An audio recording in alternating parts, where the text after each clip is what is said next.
అస్థిపంజరమా? అస్థిపంజరాన్ని బెడ్రూమ్ లో పెట్టుకుందంటే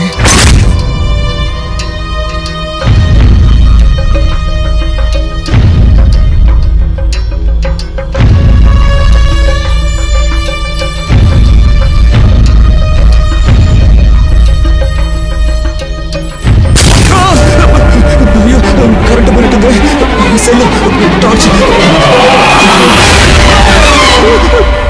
Stalin's ghost Martin Cruz Smith రాసిన ఓ అద్భుతమైన పిశాచి కథ. పిశాచి కథ? Of course.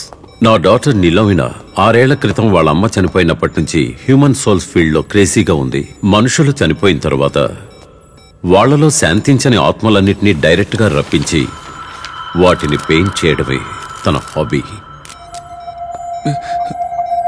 పిశాచి గురించే చెప్తున్నారు?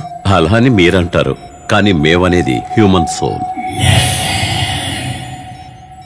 నెక్స్ట్ మంత్ జెనీవాలో జరిగే మహానాడే తన టార్గెట్. అందులో రీసెర్చ్ సబ్మిట్ చేస్తే డాక్టరేట్ వస్తుంది. యుఎస్ నుంచి 3 సంబంధాలు వచ్చాయి. ఒప్పుకోలేదు. తనలాగే ఆత్మల ప్రపంచంలో ఇంట్రెస్ట్ ఉన్నవాడినే పెళ్లి చేసుకోవాలనుకుంటోంది. ఎక్కడని వెతకను. నువ్వే చూడు, ఒక అమ్మాయి రూమ్ లాగానే ఉంది. గోస్ట్కి సంబంధించిన పెయింటింగ్స్, రీసెర్చ్ బుక్స్. తను అంత తేలిగ్గా ఎవరితోనూ పరిచయాలు పెంచుకోదు. పెంచుకుందంటే వాళ్ళు ఈ ఫీల్డ్లోకి వచ్చేస్తారు. నిజానికి ఇది ప్రమాదకరమైన ఫీల్డ్ ఏం కాదు. వరల్డ్ లెవెల్లో ఆత్మల గురించి రీసెర్చ్ జరుగుతూనే ఉంది. మా అమ్మాయిలాగే ఇందులో చాలా మంది ఇన్వాల్వ్ అయి ఉన్నారు. ఇంతవరకు కొన్ని ఆత్మలు విజువల్ గా క్యాప్చర్ అయిన ఆధారాలు చాలా ఉన్నాయి. వదిలిపెట్టేలా లేడే. నువ్వే చూడు.